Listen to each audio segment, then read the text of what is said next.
जब वालिद के इंतकाल की खबर ने शूट पर श्रीदेवी के होश उड़ा दिए। बॉलीवुड फिल्म इंडस्ट्री की सुपरहिट फिल्म लम्हे में चुलबुले और शोक किरदार अदा करने वाली अदाकारा श्रीदेवी ने बेहतरीन अदाकारा का फिल्म फेयर अवार्ड जीता था।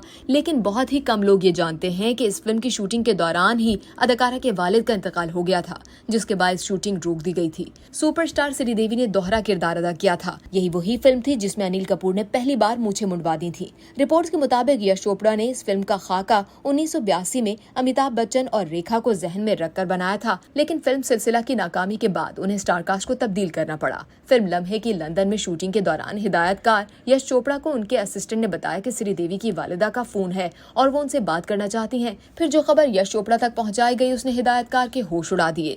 श्रीदेवी की वालिदा ने बताया कि उनके वालिद का इंतकाल हो गया है और अब यश चोपड़ा की जिम्मेदारी है कि वो इतनी अलमनाक खबर श्रीदेवी तक पहुंचाएं। फिर जैसे ही हंसती मुस्कुराती श्रीदेवी यश चोपड़ा के सामने आई तो उन्हें समझ नहीं आ रहा था कि उन्हें कैसे इतनी गमज़दा खबर सुनाएं। फिर उन्होंने ये खबर कुछ इस अंदाज में श्रीदेवी को बताई कि उनके वालिद साहब की तबीयत तशवीशनाक हालत तक नासाज है, वो शूटिंग से वक्फा लेकर फौरी तौर पर भारत चली जाएं। ये खबर सुनते ही श्रीदेवी बेइंतहा परेशान हो गईं और फौरन ही अगली फ्लाइट से भारत पहुंच गईं। लेकिन घर पहुंचकर उन्हें मालूम हुआ कि उनके वालिद का तो इंतकाल हो चुका है।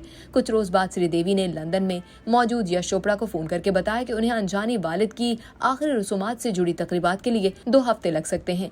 अगर मुनासिब समझे तो फिल्म के बाकी मानदा मनाजिर भारत में ही शूट कर लें। लेकिन यश चोपड़ा ने श्रीदेवी की ये तजवीज़ मुस्तरद कर दी। उनका कहना था कि श्रीदेवी आराम से इन रसूमात में हिस्सा लें क्योंकि शूटिंग तो लंदन में ही होगी। फिर जब श्रीदेवी तयशुदा तारीख पर लंदन पहुंची तो यश चोपड़ा की हिम्मत नहीं हो रही थी कि वालिद से मरहूमी का सदमा बर्दाश्त करने वाली अदाकारा से कैसे पूछें कि वो शूटिंग के लिए तैयार है या नहीं, क्योंकि अब फिल्म का एक मजाहिया सीन अक्स बंद होना था। फिर जब अदाकारा से मजाहिया सीन के बारे में पूछा गया तो उन्होंने मुस्कुराते हुए स्क्रिप्ट मांगा और अगले चंद दिनों में श्रीदेवी ने मजाहिया समेत रोमानवी और जज्बाती मनाजिर लंदन में ही मुकम्मल किए। 22 नवंबर 1991 को फिल्म लम्हे रिलीज हुई तो सुपरहिट साबित हुई। फिल्म को बेहतरीन फिल्म, कॉमेडियन, कहानी और बेहतरीन मुकालमात की फिल्म फेयर अवार्ड्स मिले, जबकि श्रीदेवी ने बेहतरीन अदाकारा का फिल्म फेयर अवार्ड जीता।